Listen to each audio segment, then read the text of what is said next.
Depuis le début du confinement, ils ont perdu 80% de leur activité en France. Les taxis sont quasiment à l'arrêt dans tout le pays.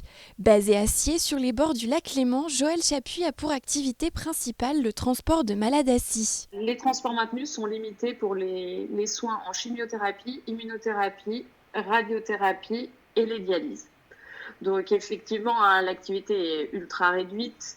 On va dire à peu près, allez, je fais deux courses par jour, alors qu'habituellement, on tourne à 2 véhicules et on tourne du matin jusqu'à la fin de journée, quoi. Pour continuer ces quelques courses, Joël s'est équipée comme elle a pu. On essaye de trouver des masques, chose qui est déjà pas facile dans les hôpitaux actuellement pour le personnel soignant. Mais c'est vrai que je dois dire qu'on a des super copains et des super clients qui tous ont été super solidaires et nous ont proposé ce qui traînait au fond du garage depuis des années, enfin les masques FFP2, bien qu'ils soient périmés, etc. Je les ai pris parce que ça peut toujours être utile.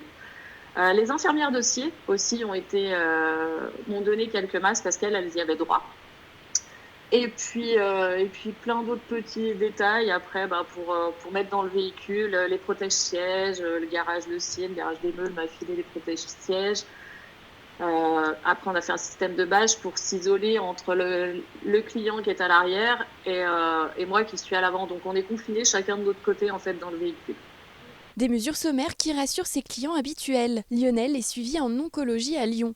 Il prend le taxi de Joël toutes les 3 semaines. On a vu évoluer le taxi de Joël par le biais de mise en place de protection pour ses clients. Alors ça, je trouve ça très bien parce qu'elle est quand même confrontée à transporter pas mal de personnes.